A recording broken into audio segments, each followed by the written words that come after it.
The Stephie Smalls Show on the Sports Gambling Podcast Network is brought to you by Edge Boost, the bank account built for bettors. Sign up today at edgeboostbet.bet with promo code SGPN and get a $25 deposit bonus.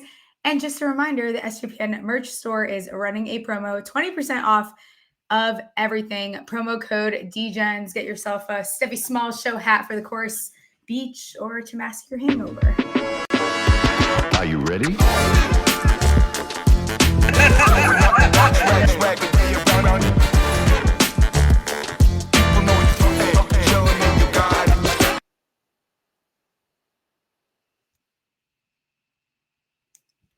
What is up, everyone? I hope that the chat is live today. We are doubling up on SGPN fam on the show. Going to have some vroom bets with Cody Zeeb first, and then our beloved At.Terrell Furman will join us, talk some NFL season stat totals here that are quite interesting. But to start it out, co-host of the NASCAR pod, Cody, what's up?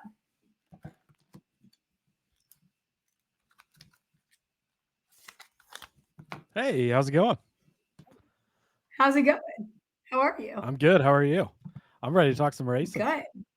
Yes. Very excited to talk some racing. I see the chat is working. See Brandon and David in there. This is obviously not my bread and butter. Like not the thing that I'm betting on all the time. Although I did almost do a NASCAR season-long fantasy team, which I regret not doing now because it seems like it's a blast and the guys that do my golf league do it. Tell me what tournaments are coming up and what's like, what do I need to know before we talk kind of best bets? Like, is there any headlines, any drama?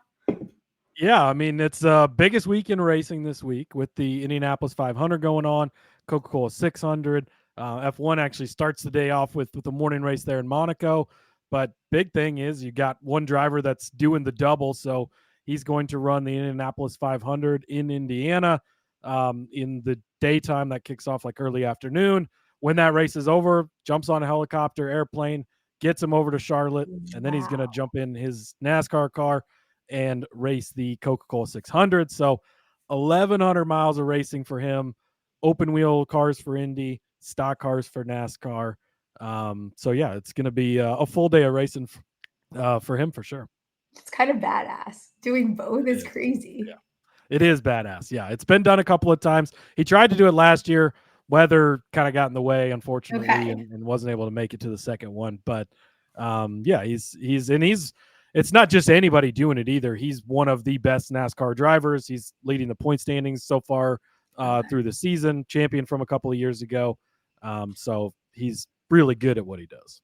Is he the favorite for either of these, both of these? How does that He work? is the favorite for the NASCAR race. At one point, he was kind of co-favorite in the Indy race. Didn't qualify well, so he's going to be starting a little farther back. I don't think that matters much, but his odds have dropped a little bit over there. Okay, so Indy is first. Talk to me about Indy. What are we betting on? Where do we start as we're doing this? Do we parlay? Just talk to me about the Indy 500. Yeah, so Indy 500 is the first one up. It's there's a lot of different ways. So I know you're big into golf, and racing honestly is a lot like golf. In outrights are fun, and the bigger numbers are good, but you're not going to hit those as often, right? So you want to bet your golf outrights, but that's not really where you make your money. You're going to make your money on the positionals, top guy from whatever country, or in this case, who's going to be the best finishing Honda or the best finishing Chevrolet.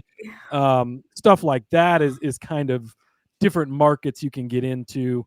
You could also bet on like car numbers. That's a fun way to get in on and have like, that's really, if you're more of a casual fan, not super big into it, but you want to have some action, you're going to watch the Indy 500. I know a lot of people that aren't race fans sit down and watch the Indy 500. The number bet is really a fun way to get in on it, have some action, gives you multiple drivers. So, somebody wrecks out early or isn't running well. It kind of keeps you in the mix, which is a really great thing. Like that. What is your, I don't know, give me your two best bets for the Indy 500. If you're telling someone that never bets it, these are the things to have on your card. Yeah, so Pato O'Ward is a guy that I really like. He is plus 185 for a top 3 finish, so just needs to finish inside of the top 3. I'm taking his outright as well, 6-1. He's one of the co-favorites. He's just really good in this race, really consistent. He was finished second place here 2 of the last 3 years. He's been really close to winning. This is like winning the Indy 500 for an IndyCar driver. It's bigger than winning the championship for the whole series. Like, this race alone is the biggest race in the world, and winning that is what they want to do. He's been painstakingly close 2 of the last 3 years, finishing in second place. A couple of years ago, that other race in the middle there crashed while he was in second place. But in his 5 career starts here, 1 finish worse than 6th place. So he's always in the mix, always going to be kind of up front for you. So he's my favorite guy to bet on this week. And I love that top 3 number at 185. It's very fun. It does sound very similar to betting on golf here, actually, quite a bit. So yeah, probably something I need to start dabbling in. But then, like, do I want to open the floodgates of like doing that? Because once I start, you don't stop. Exactly. And racing, like the NASCAR season starts in February and goes all the way to November. Like, we only have 2 months of off season, so you always have something to bet on, which is a lot of fun. If you want to get in on the number bet too, under 9.5 plus 110 will give you every driver that's car number is under the number, 9, 8, through that. But you get a lot of heavy hitters in there. Award is included in there. Joseph Newgarden's included. He's won the last 2 years in a row. Going to try and be the first driver to win 3 in a row. So yeah, that's exciting as well. Very, very fun stuff. I think I'm going to have to get down on this. Okay, Coca-Cola 600. Yes. So what's the difference between these 2 races? So yeah, so the Indy 500. So sorry, what'd you say? No, you're good. Indy 500 is Indy cars, so they're the open wheel, look like Formula 1 cars. The open wheel style, a little bit different. Got it. They do a lot more road racing, less racing in circles, but Indy 500 is a race in circles. IndyCar, they'll hit speeds of 230-ish or so on that track, so they're doing pretty crazy. 500 miles, it's a long, grueling race. But for NASCAR, you go over to NASCAR, and this is a 600-mile race, so longest race of the entire season, kind of an endurance thing, both for the cars and for the drivers. That's your typical NASCAR stock car, so it's not the open wheel style. But yeah, just 400 laps around a big oval track, and it's a lot of fun. Casual 400, nothing. Just a Sunday drive, and 1100 for the guy who's doing both races. How did you get so into NASCAR? Yeah, I was as a little kid, like I think I was 2 years old. My grandparents started taking me out to the local dirt tracks in the area. Fell in love with racing, and there was never any looking back. Now I've lived and breathed racing my entire life. I remember growing up, I had a close friend that was obsessed with Dale. Like, that was like a huge thing growing up. That's the only story or connection that I can make to it. Give me your favorite bets for the Coca-Cola 600. Yeah, and so I saw David's. What would like a NASCAR bet compare to like a longest reception bet? Yeah, tell me. Yeah, to kind of answer that, probably would be a top 10 finish. I think would be kind of your thing there. So just betting on a longer shot guy that could finish top 10. And to kind of compare things in football, you would bet a ladder, right? In racing, we bet car lifts. So it's essentially the same thing where you'll bet on a guy to finish top 10. That's kind of your, where his reception level is bet at. But then you also bet him to finish top 5. So be a little bit better, right? And then you bet him to finish top 3, and you bet him to be the top finisher of his manufacturer. You bet him to win outright. So it's the same thing as climbing the ladder in football, just like we do over there. We have the cool car lift name in the racing side of things, but that's a lot of fun, and another way to kind of compare it to a sport that probably a lot of your listeners and viewers know a lot more about in football, obviously. Yeah. I feel like should I put out a NASCAR card and see how bad it goes? I feel like I might have to do it and see how horrible it goes, and then I will put Cody's bets so that like on there somewhere so that we know like these are the bets to take. There you go. And then these are the ones I got a cheat sheet you can put together. But you know what happens? It'll probably be beginner's luck, and then you get hooked on it because that always happens. Yeah. Then That's how they get you hooked. Is just every like single that. time. Like when I first started betting on golf, I hit 3 outrights in a row. And my first outright I ever hit was Tom Hoagie at Pebble Beach, and it was a 130 to 1. And then I went on to hit Neiman at the Genesis, and then I hit That's Scotty, not just like a little and then one. That's Scotty a went on, big and then one now I'm too. addicted to betting on golf. Has it gone as well since then? Not definitely. Haven't hit 3 in a row since that happened, but we'll see that happen. Give me your favorite bet for the Coca-Cola 600. Did you tell me that already? Yeah. No, I didn't. I got distracted with the I'm comments. But Chase Chase Elliott is a guy that I really like a Elliott, lot. You can get his top 10. Yep, you can get his top 10 at -125. And he's actually car lift candidate. I like betting him all the way up to winning.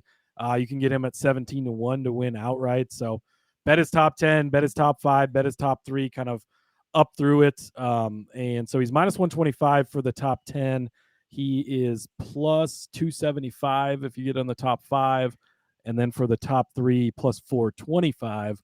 And then 17 to 1 for the outright. So he's a guy that just super consistent, kind of always in the mix, always has a chance. He always finds himself there at the end of the day. And in this long 600-mile race, that's the kind of guy you really want to rely on betting on in a week like this, because you need somebody that's most of their races. Yeah. Most of the races are 400 miles these days. So it's an extra 200 miles on top of that. And that extra 200 miles at the end of the day makes a huge difference. Love it. I'm not sure if I played this with you last time you were on, but I've played it with some of my guests when we're talking about a sport that everyone tunes into all the time. So it's going to be race car drivers as quarterbacks in the NFL.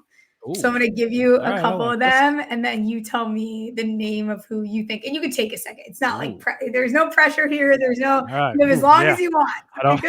Okay, Jaden Daniels. Jaden Daniels, so kind of a young gun coming up. Boy, I'm trying to think who he would be a good comparison to. I would probably compare him to a Carson Hocevar. He drives a 77 car, kind of a young guy coming up, burst onto the scene a little bit. He's had some really good flashes. Hasn't won anything big yet. Doesn't have any Cup Series wins. But yeah, he's looking good. Projecting to have a strong future in the sport. Love it. Okay, I'll give you some of these are, I feel like, going to be difficult. Not that I, again, know what I'm talking about in NASCAR. Okay, so Baker Mayfield. Baker Mayfield. So that would be more of a guy that's been around. Chris Buescher, perfect comp to Baker Mayfield. I actually like him to win this week, 28 to 1. But a guy that's been in the sport for a while. Was kind of slept on early on, struggled, had, kind of went through it. But as his situation around him changed and he got settled on a different team, and that team got better and better, now doesn't race great every single week, but he could pop up and throw for 500 yards on you any given week. I think that's a really great comparison to Baker Mayfield. Love it. I have 3 more for you. Okay. Lamar Jackson. Lamar Jackson. This is a tougher one. I think a good comp for Lamar Jackson is probably Denny Hamlin. Denny's more of a veteran, been around a little longer than a Lamar Jackson, but really good week to week, has those MVP type of races, type of games all the time, puts together really strong seasons. Hasn't got it done in the postseason just yet. That's a pretty fair comp there. But a guy that you can really rely on, going to have a solid day for you each and every week, and can put out MVP type performances more often than I'm just realizing, producer Ryan, this is like really putting guests on the spot of how much they know their fucking sport. It is. This is crazy. This is harder than having to take a standardized test. I'm basically like, take this player and correlate it to the sport that you're in knowledge. Well, and because it is, you're drawing, you have to draw, like, find the comparisons and where to. It's a fun game. It's fun. It's about to get a little hard, I think. Well, the next one maybe not. But I think the last one's a little bit of a doozy. Okay. And not that I know. I'm not. Okay, Joe Flacco. Oh, Joe Flacco. Maybe I should have saved the You're like, shit, see, I screwed you there. No, I'll give you a guy that is in this race in particular, but not racing full time anymore. Well, I don't know if I want to, I guess, compare him, but Jimmy Johnson is in this race. He's actually more of the Tom Brady of NASCAR, 7-time champion, elite level guy, but just races on a part time basis now. Owns a team, but can still show up, and I think he finished top 5 in the Daytona 500 this year. So like he can show up and throw for 600 yards. And then some games he's going to show up and not throw for as many, right? Right. But been around a long time, knows what he's There we doing, and doesn't play every single week for you. All right. This one. How about Daniel Jones? Everyone laughs when I bring his name up. Let the guy live, for God's sakes. He won a playoff game. Oh, he won a playoff game. I got That's for great. This is definitely the toughest one. Let's go with Ricky Stenhouse Jr. Okay. Guy that's been around for a little while. He's popped up and won. He won the Daytona 500 a couple years ago. Won a race last season on a kind of a crazy move at the end.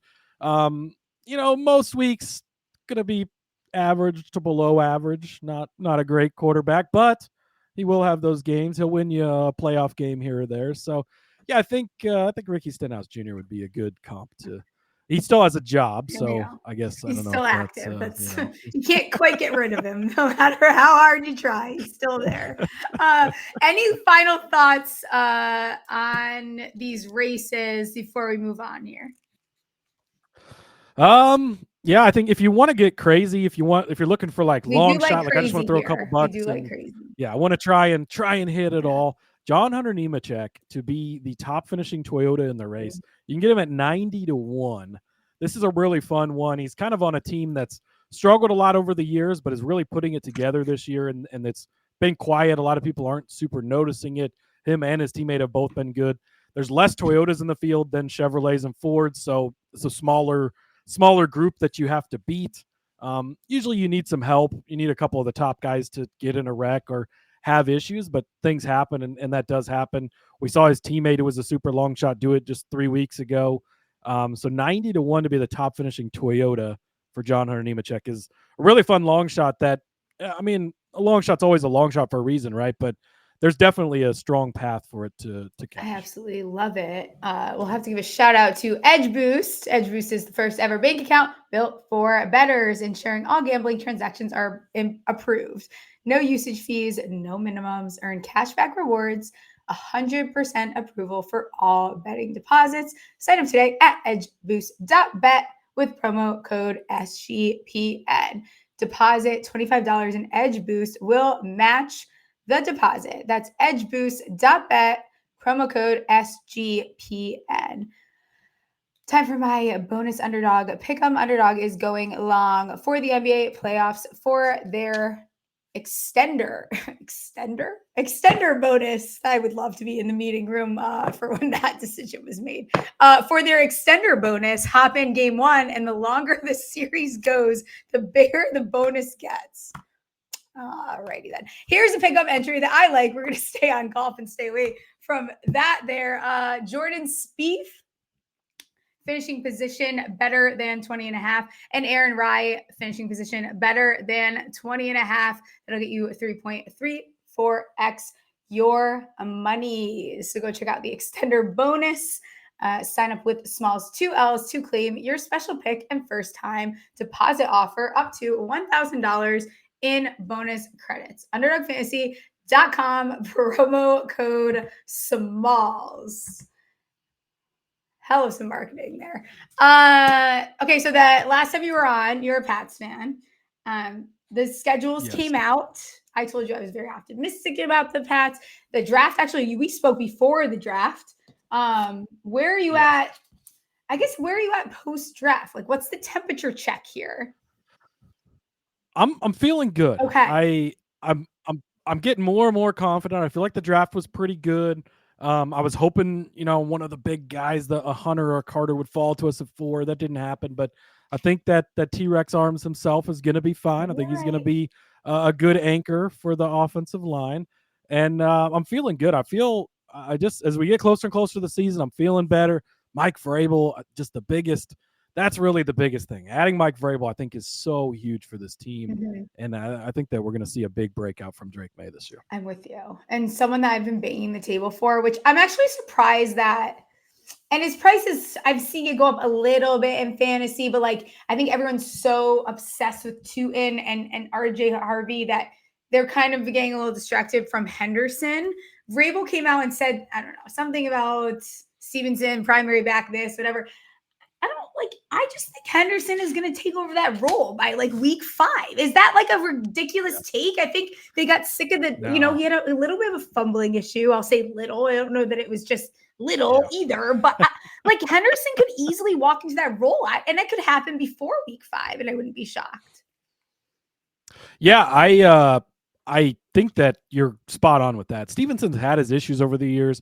They paid him kind of big 2 years ago, and it was like, wait, why? We already don't have a great team. Why are you paying a mid back to this money? And I think the fact that they took Henderson where they did, that says a lot about what they think about this. We know that Vrabel likes to run the ball, and Stevenson's not his guy. He's bringing in his guy. So I could see that job very quickly turning over. I think they probably will still use both, right? Stevenson's a serviceable back. He's fine, but I think there's a lot of upside with Henderson, and I think that we could see him take over that job sooner rather than later. I took him. I don't know. I would have to look what round I took him in an industry draft the other week, but people were like, thought I was an insane person. But I will tell you, one of my best pieces of advice for redraft is don't be afraid to take rookies, because every year that I have like absolutely crushed is like the year everyone told me I reached on Jamar Chase. Last year I had BTJ and Nabers, and I came in 3rd in the Circa competition. Like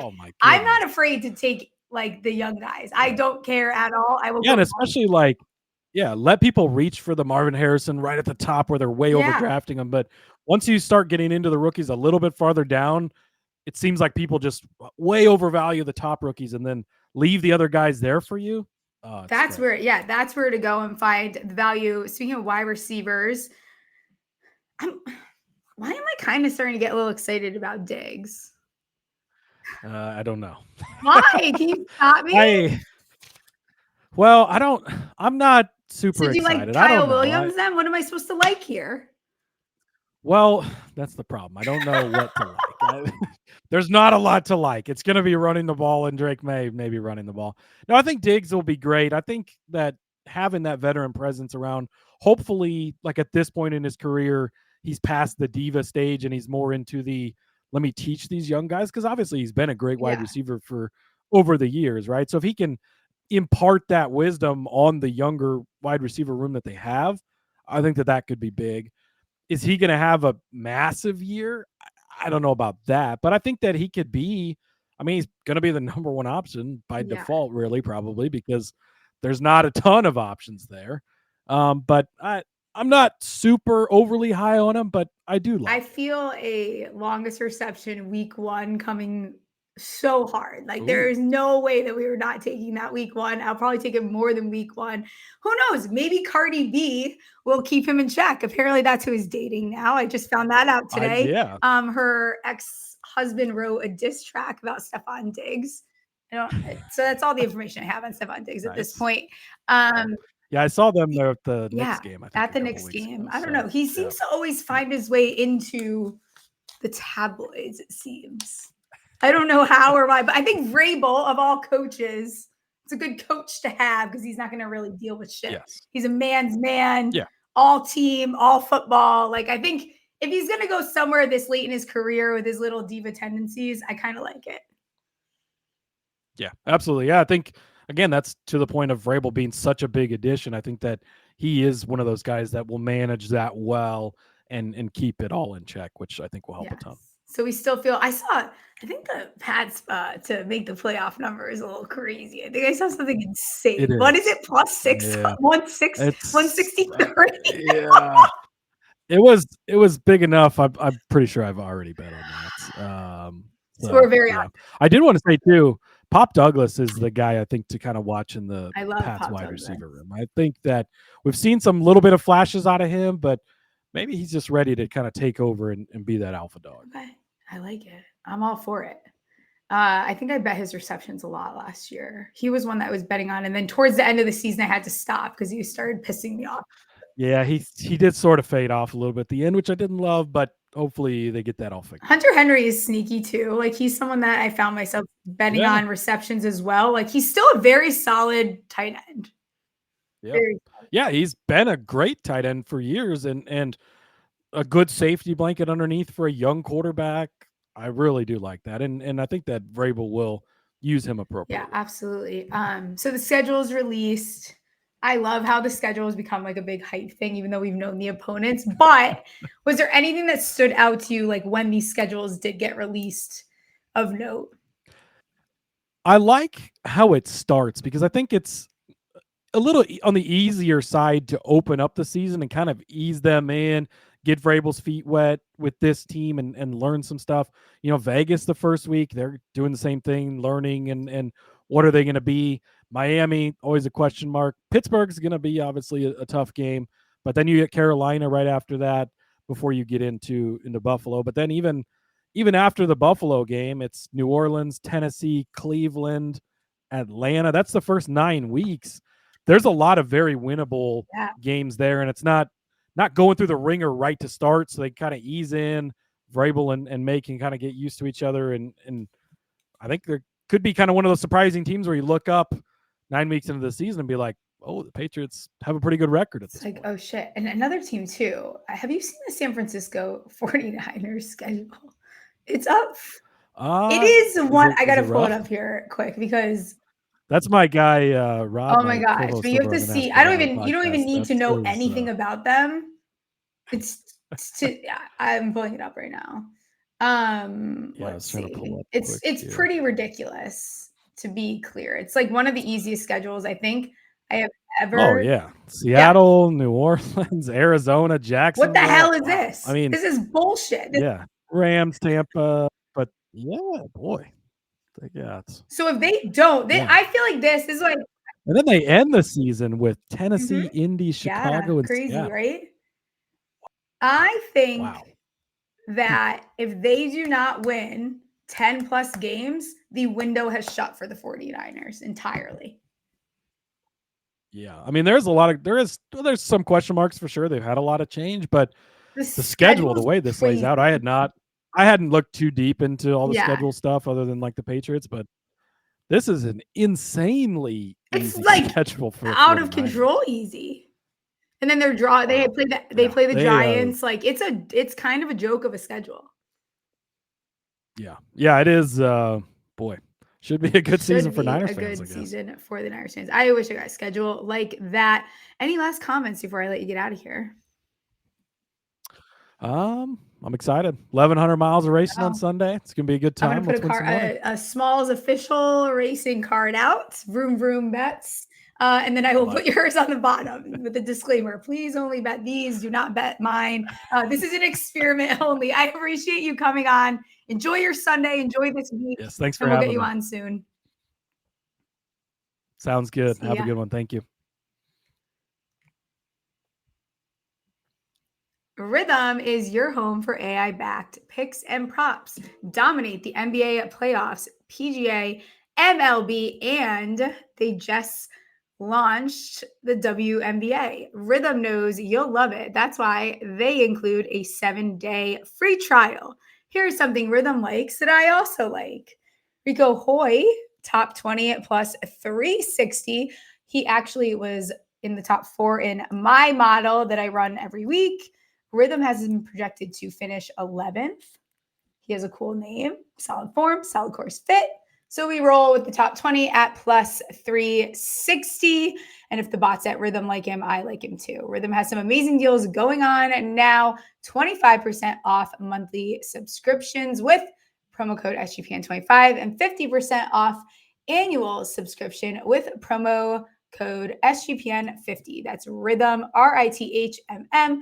Promo code SGPN25 or SGPN50. Get your 7-day free trial. sportsgamblingpodcast.com/rhythm.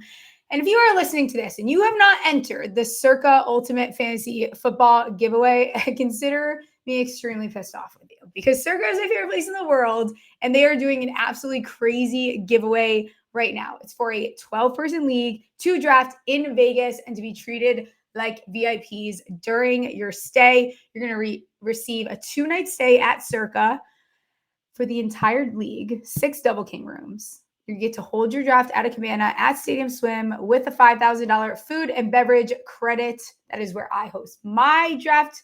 It's where you can find me lurking all the time pre-football, going to Circa, drinking all the watermelon high noons that they have. You get limo transportation to and from the airport, a welcome party at Legacy Club, very good espresso martinis, a reservation at the world's largest sportsbook with $500 beverage credit for the league, 2-hour open bar package at the Overhang Bar. I mean, absolutely ridiculous stuff here. Go be sure to enter. The contest is going to end June 30th. You can enter at sportsgamblingpodcast.com/circa. That's sportsgamblingpodcast.com/circa. We're brought to you by mybookie.ag. MyBookie is your place to bet on every sport, including the NBA playoffs. For the true degens, the MyBookie money bag. MyBookie accepts customers from a ton of locations, easy deposit, and lightning fast payouts. Here's a bet that I like over at MyBookie. I fell asleep last night and the Timberwolves were winning. And then when I woke up, Timberwolves did not win the game. I wanted to bet the Timberwolves to get their look back, but we are not going to do that. I need a minute away from those freaks. We are going to take the over, though, in the Timberwolves Thunder game. Over 214.5 total points, minus 110. Having on a heater with these, not like anyone cares. I care. You should care. Head to mybookie.ag, promo code SMALLS for a 100% deposit match up to $1,000. Terms and conditions apply. That's mybookie.ag, promo code SMALLS. I'm not sure if Terrell is here yet. I hope he's here. Is Terrell here? Let's see if Terrell is in the house. Terrell is in the house. Hello, Terrell. Yeah. Hello. How are we doing? This is We're doing good. What the heck? Okay, clean it off over there. What's going on? All right, that feels a little better. You feel better now? You feel clean? Yeah. You feel good? I felt dirty for a second here. I felt very dirty. Good. I have right off the rip. I gotta ask you something, Ryan. Can you pull up that tweet that I sent you before? Oh yeah.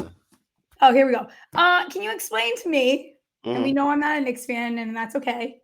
Yeah. But this seems a little crazy. The mayor announced that they were temporarily co-naming streets in Manhattan for Knicks players. Why are we doing this so early? What's the problem?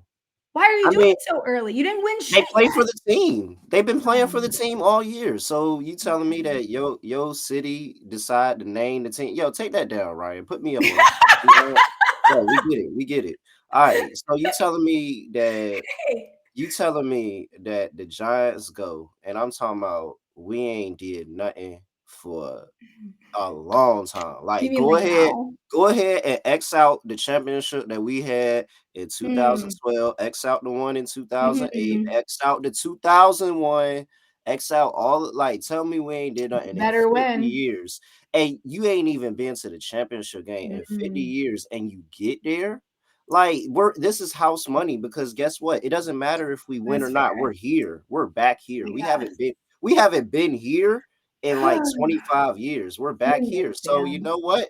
Regardless, like whether they win, lose, draw, whatever it is, that team is going to be immortalized as one of the greatest Knicks teams ever, because guess what? Only 2 have won a championship. Yeah, it's not like you ain't got no competition.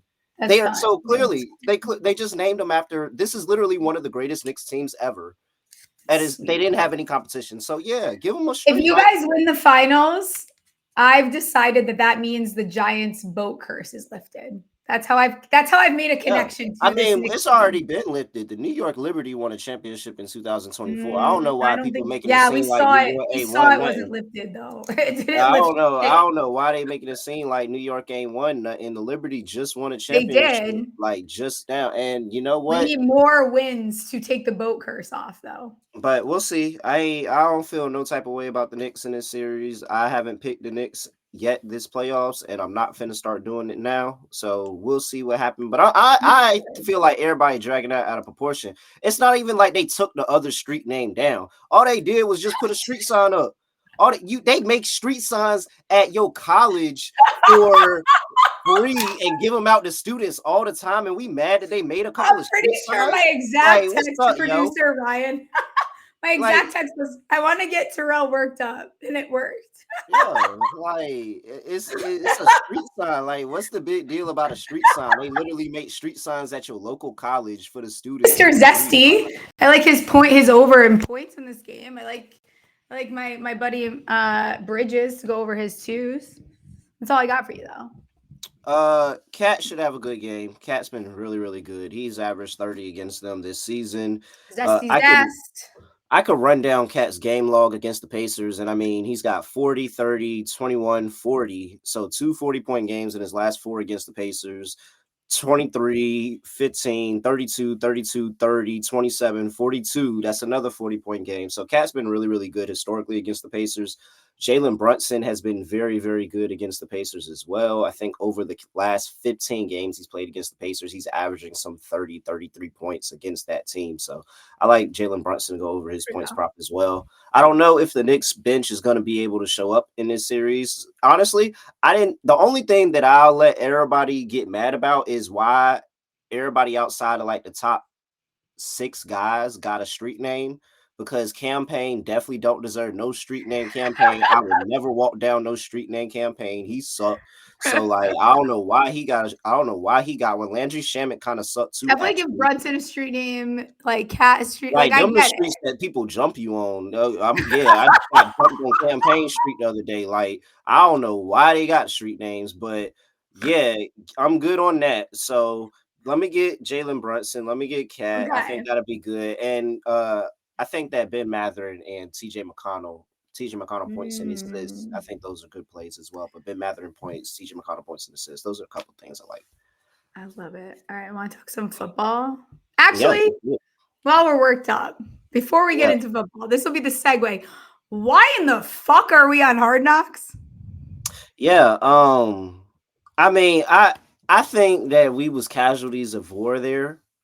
Because I think that this was a strategic plan to go ahead and cover the Saquon Barkley injury after all of that stuff, and they got the Super Bowl and then the injury. Like, I do think that it is a plot to cover the demise of the Eagles, but we got roped back into it because, I mean, you can't just cover the Eagles. They just won the Super Bowl. What can you do? Cover the whole NFC East. So I don't know why we're back up there. It's probably not going to be no good. I hope we get to see them cats fired, to be honest. Like, if we get to see them, getting to see both of them get the pink slip on Hard Knocks would be the absolute like greatest thing for me. So I really thought I wasn't looking forward to it at first, but after we just sat there and talked it out, and the thought that I could actually see them get the pink slip, I might end up enjoying it. I'm not fucking watching it unless CeeDee Lamb and George Pickens bonds. I ain't even watched the last one, to be honest. I watched like a couple. I just caught the clips. I saw the clips. I really didn't watch the show. Yeah, I'm okay. Miss me with that. You guys are weird. Like, I'll take the one day off. I'm not gonna watch that fucking misery. I'm fucking good on that. You brought up Saquon. We're just gonna start with his rushing. Like this line. I looked at them a little bit this morning. 1,500. Sorry, everyone, listen to me. They opened this at 1,500 and a half. Over under is -110. Like, I get it. And listen, I still have a Saquon jersey behind me. Like, I'm chill with Saquon. Like, I don't have beef with Saquon. This is a fucking egregious number to open this up at. Nah, I got beef with Saquon. Fuck Saquon. He won a ring. Fuck Saquon forever. With the Eagles, I got Penn State jersey. I don't have a Giants jersey. I'm really good on that. But I mean, you could take your chance, but I feel like, you know, we on the Sports Gambling Podcast Network. Everybody's listening to Sean's takes about Christian McCaffrey and everything that happened after Christian McCaffrey got the workload that he got. Sean is never going to say that about Saquon Barkley, but it's the same exact take. So the same reason that Sean just predicted the injury on Saquon Barkley is the same exact take here. I mean, the same injury for Christian McCaffrey is the same exact take here on Saquon Barkley. In fact, I sent you a message and we can go over it and we can look at the numbers. I mean, the numbers say that Saquon Barkley has been brittle after he's had these high touch seasons. 2018 with the New York Giants, 352 touches. The next season, 2019, he gets a grade 2 ankle sprain in week 3 and he's out. Like we're pissed at this point. We was just excited, talking up praises of Saquon Barkley. We probably took him early as shit in fantasy. Hurt by week 3. 2022, 352 touches again with the New York Giants. 2023, grade 2 ankle sprain, week 2. Like, we know this pain. So, like, it's just seeing all the highlights, and they got the whole big year of Saquon Barkley. And then the next year, he always comes through. And clearly, it's an ankle sprain. And week 2, week 3, set it up. But Saquon Barkley is going to miss a couple games this season. And so that's going to hurt you. Yeah. I mean, it's just another guy. And like, I don't know. I don't feel as strong, I guess, on this one. But like Derrick Henry, another one that had a really like pretty big line there. He turned 31 in January. He had what?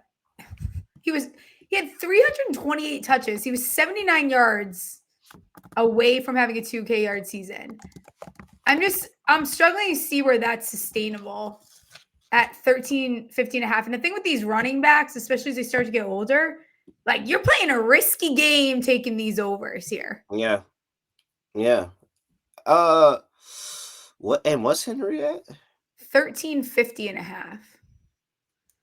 It's a sharp line, kind of, though. He really did have a great season that was just derailed by Saquon Barkley. Yeah, I know. 13. He's kind of behind his shadow. I'll tell you, I prefer that over the Saquon Barkley line. I agree. I would rather take that over Saquon's.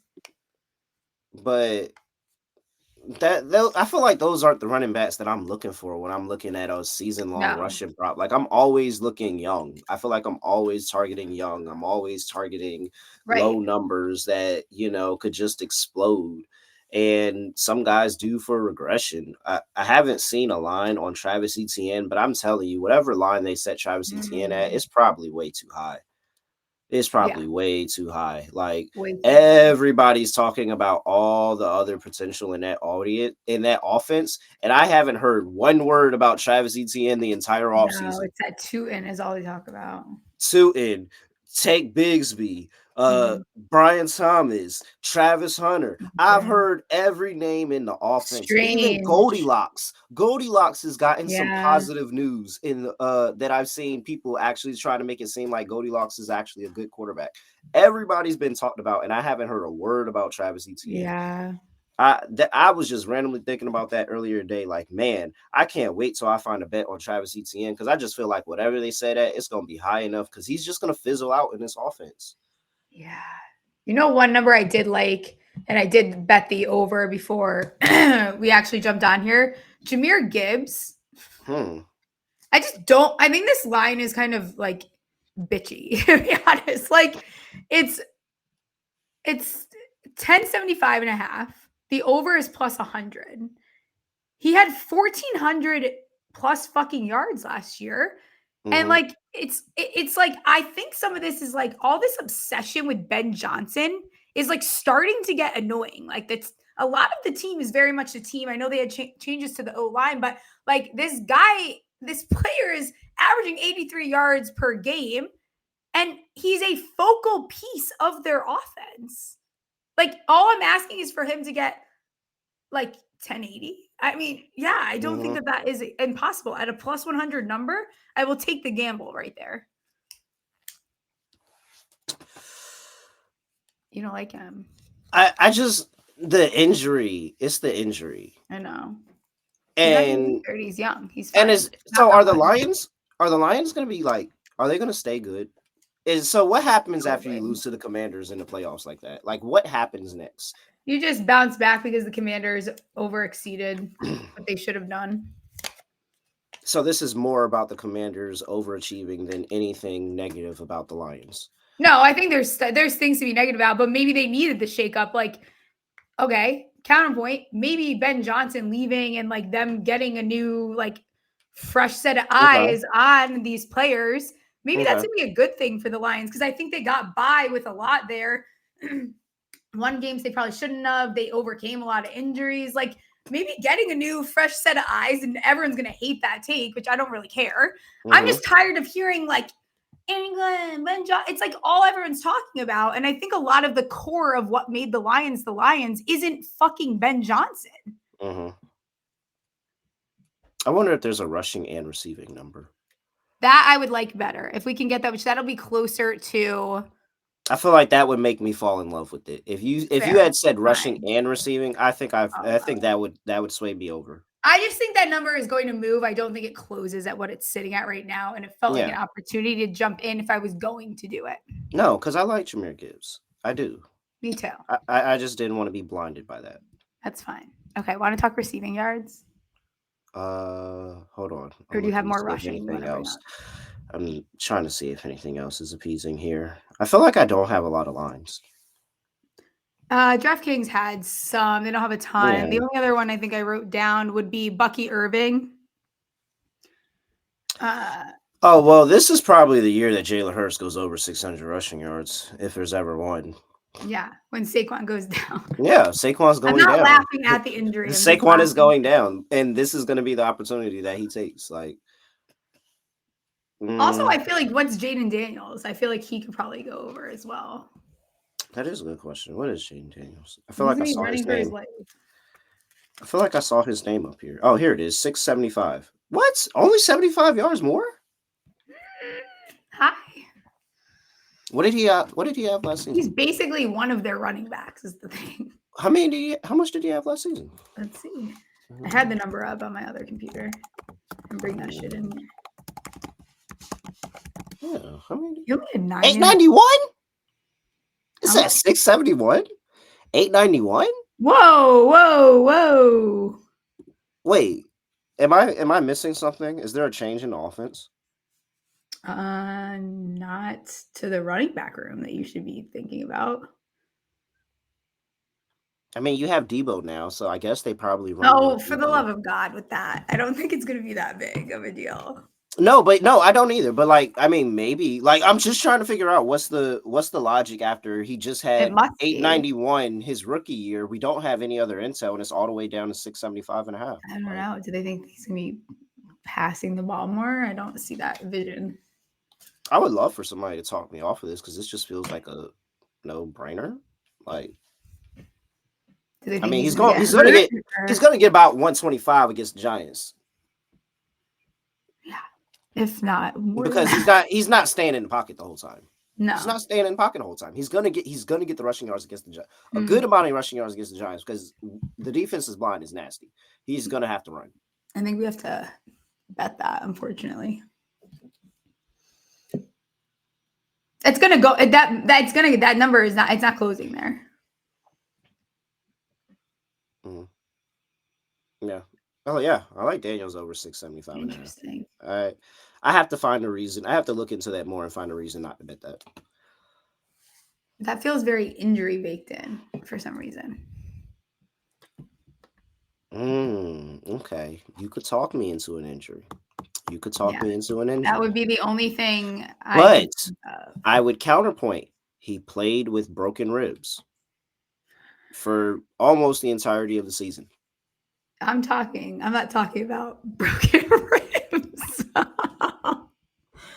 I'm just saying, played with broken ribs. So if the leg isn't falling off, he might still go out there.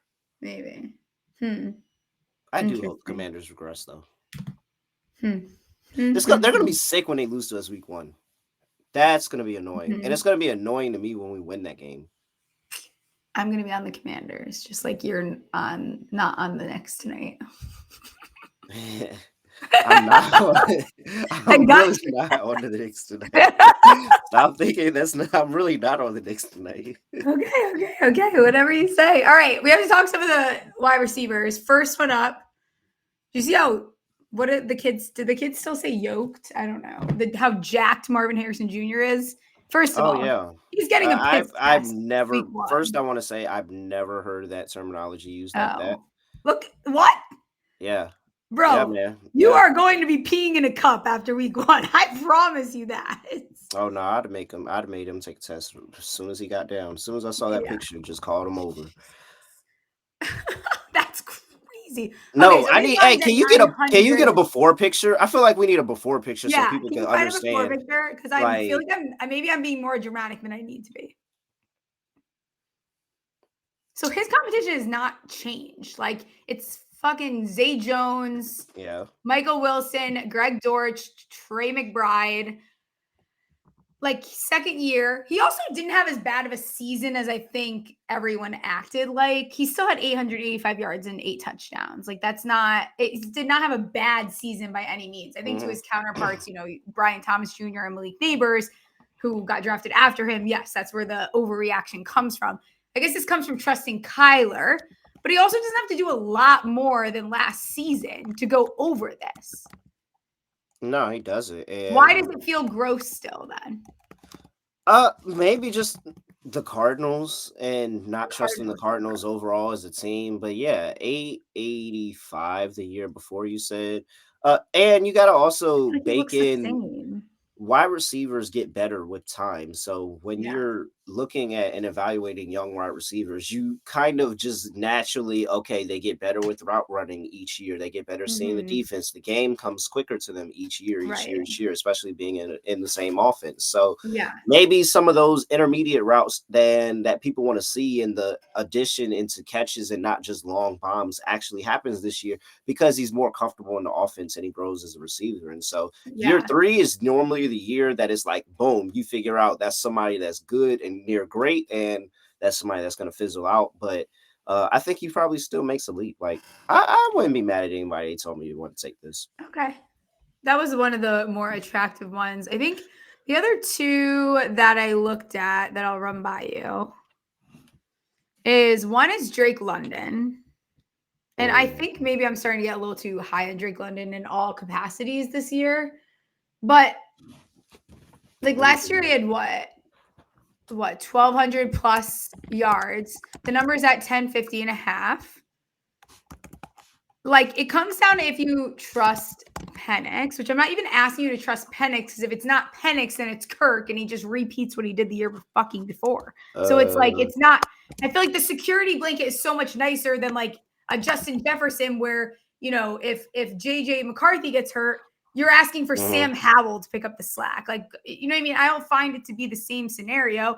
And Drake London had 905 yards with fucking Desmond Ridder and Taylor Heineke. So I kind of like this number. And I think he, like, when those to lead the league in receiving yard numbers come out, like, I think he's going to have value in that market. All right. So let's look at Drake London and Michael Penix here. So Michael Penix, what was that? That first game was the Giants game. Of course, it was the Giants game. To be honest. And so he would 59, 101, 187. Jesus Christ. He had 187 against the Carolina Panthers. Dude. Now that I think about it, I remember that game. I hate how my memory is horrible, but yeah, 187 and 2 touchdowns. So the big play is still there. Like, I mean, I don't see any different outlook. You kind of look at the numbers. I don't see any different outlook from what he had with Kirk and what he has with Michael Penix. If anything, it's probably a little bit better still. Right. And so 1,200 yards the year before. What is this line at? It's 1050 and a half. And what's different about the Falcons this year? Your guess is that Penix is starting the full season. And they drafted that running back, didn't they? Which one? James Pierce Jr. from Tennessee. Yes, they did. I don't remember. That's the one. Did they not trade up for him? Is he not the one they traded up for? Who was the person that they traded up for in the draft and gave up the first round pick? Oh, geez. Yeah, I think you're right. Is that in the first round, right? I was just so blacked out from what occurred before that. Yeah, what occurred right before that. To remember it so They clearly. did. So they got the edge rusher Walker with that pick, Yes. and then they came back the next round More and they got defense James again. Pierce. Yes. They came back the next pick, got James Pierce, and so okay. You know, I try to be an avid Drake London hater, but like I think he's all right. I think he's all right, and I think Penix is cool. What's this? He's what did you say this is at? 10-50 and a half. 10-50 and a half, yeah. Yeah. I think he's a 1,000-yard receiver. Yeah, I think so. That's probably that 50 is probably that would probably be a bad beat. And I'm willing to roll the dice there. I think he's a 1,000-yard receiver. I also think could lead the league in receiving yards. Nabers? Yeah. Yeah. Nabers is gonna have a good year. 11-50 and a half. I mean, for the love of fucking God, look at who was throwing in the ball. He got 1,200 yards and he didn't play a full 17 games. Yeah, like, and then it's Russ. Russ is also really good at receivers as well. Like and Pickens got hurt last year, didn't he? Bro, I don't. The excitement out of Cowboys fans is just starting to get really. Oh no, Pickens is gonna whenever the Steelers are done with a receiver, they suck. So I'm perfectly fine. I'm not worried about George Pickens at all, believe it or not. Like whenever the Steelers cut size with a receiver, it's over for them. So I just went ahead. Matter of fact, does George Pickens have a line? Can I get a George Pickens line around here? 900 and a half. Under. Bet that right now. Under. What? Whenever the Steelers get rid of a wide receiver, you don't keep on being good. No way. I know that's not. I don't even remember what we was talking about, and I don't know how we got sidetracked. You're talking about neighbors. Oh, yeah, he's got Russ throwing on the ball. Russ has been really good with these nothing. And if it's not Russ, it's Jameis, and you know how the fuck that goes, which is another good thing. Just to stat pad. The only thing that ruins is if Jackson Dart gets in the game and he sucks. That's the only thing that ruins. If they put him in too early. No, they're not. It would. Well, Russ is going to get. I'm telling you, Russ is going to get hurt after the Broncos game. And so we're going to be down to Jameis. He's going to get hurt. No, he's yeah. You could say hurt, or he could get his head knocked off. Hurt. But okay. At some point, Russ is going to stop playing football for the New York Giants this year. That happens all the time. The Steelers, he just decided he ain't want to come to work early, and he wanted to wait later on in the season and then start playing football. He wanted an extra rest in that vacation time before the year. Now, he's probably going to start the year for the Giants. He's going to get to that Broncos game. He's going to play Sean Payton, and then he's going to quit on the rest of the season, and he's going to be hurt. And so with that is the only concern is at that point, you're now banking on Jameis not throwing 2 pick sixes per game until he gets benched and Jackson Dart gets in. But even with that, again, everything Nabers did last year and everything in that quarterback room right now is completely better. Like everything in the quarterback room is better. There is not one quarterback on the roster that is a worse quarterback than anybody on that last team. And I say that with thought that Danny Domi, whatever his name is, gets freaking cut at the end of the training camp. Why the fuck is he still on the roster? He's going to be cut at the end of training camp. It's fine. You can't support 4 quarterbacks. He's going to get cut. He's going to go to the practice squad. He'll be the scout team guy. I hate how much everyone loves him still. Can we fucking let it go? But yes, everybody sucks. All of them suck. So everything else on the roster in the quarterback room is way better than last year. He's way better than how many years? I mean, you should really be looking at him for Offensive Player of the Year, to be honest. I agree with that. If the Giants have nothing to talk about this season and somehow Malik Nabers has like some otherworldly wide receiver season and there's nothing going on with the Giants, they're going to be like, you know what? You tried your hardest. Here you go. I mean, before Dexter Lawrence got hurt, like I had that 250-1 on him. He was down to plus 700 before he got hurt to win Defensive Player of the Year. It's the same thing. You just switch it out there. He was leading the league in sacks as a defensive tackle. Like, hello. Hi. It's pretty ridiculous. Too. Just By the way, might want to run that back this year. We're running it back. What is we are so running it back. I can't see that here. What are his odds? I don't think we have it. I don't think they're up yet. I think okay. They might be up. Maybe they are. I will look at that. Is there any other receivers that you want to bring up before I let you get out of here? Because your game is starting soon. I'd be freaking out if I were you. No, yes. Dog, who am I looking at here? All right. I think that Davante Adams is being severely underrated for how bad Aaron Rodgers was. Who? Davante Adams. Oh, okay.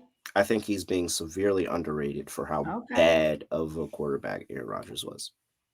Like, you can say the offensive line, everything, like the whole organization went to shit. But Aaron Rodgers was really, really bad last year.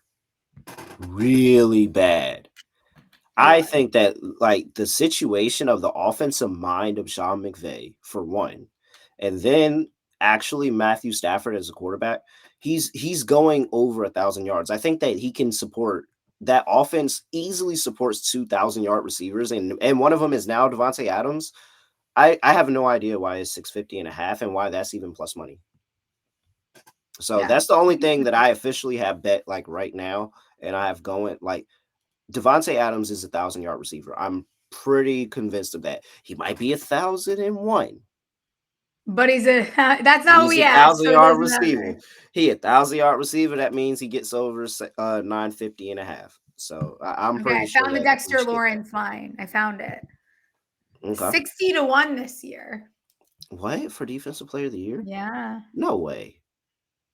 Yeah. That's not real life. Who was ahead of him? Like Cooper DeJean.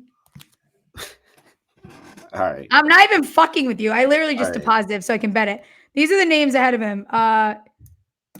Josh Hines Allen. Leonard Williams has the same odds as him to win fucking Defensive Player of the Year. Can we be so fucking for real right now? Are you sure you're not looking at DeMarcus Lawrence? Can you double check that again?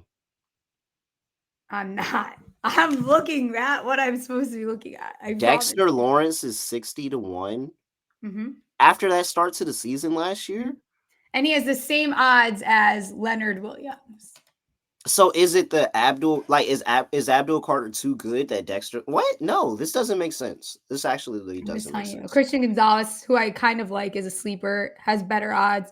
Cooper DeJean, Kyle you know Hamilton, what you should do? Mitchell, Sertini. You know what you should do? What? Type in Dexter Lawrence real quick, and then go over to women's college basketball, and type in the South Carolina Gamecocks to win the title as well. And then what does that pay? That probably pays something crazy. Let's see. How do I type in women's? Or just like search South Carolina, and you should probably women's basketball. I don't know. Mm-hmm. One of the things. Let's see. One of the things. I found it. Wow, that was. Because I'm almost positive South Carolina's getting their look back and winning the championship. Like I feel 99% sure about that. That gets you 227-1. Oh, shit. Yeah. What's that? $10? All right. And then next April, right before the draft, you get paid. $10 gets you 2.2K. I think Dexter Lawrence being 60-1 is just disrespectful. It's foul. It's just a Giants coupon that they keep giving on all these players. It's fine. Just don't discredit our That's one of them tickets. That's one of those tickets that you prop swap. That's one of them prop swap tickets where you yeah, you're right. you get two of them and then I regret not cashing out on it. Like I had a bad feeling and he got hurt that game. And they gave me that cash out was crazy. Because he was clear cut about to be defensive player of the year. Like that's hindsight 2020. He was clearly going to be defensive player of the year. Fair. All right, tell people what you're working on right now, where they can find you, and I'll let you get out of here so you can get ready for your big old game. Oh yeah. All right. You can find me at @reallyred__. NBA gambling podcast. Playoffs are rolling along. We'll see how these things go. The WNBA gambling podcast. The WNBA season is rolling, and knock on wood. I'm not jinxing. I'm just sharing that me and Scott had a near perfect episode last time out. So hopefully we did it There we again go. this time. We'll see, but not just letting people know that's the actual facts is that we It's had just a near facts. perfect It's just episode. stats. This is not jinxing And none so of that. no. So no bad juju around here. All right, that's it. Love it. Absolutely. We will not be having a show on Memorial Day, so enjoy your holiday weekend. I will see you guys at next Wednesday. The weekend starts tomorrow. See ya.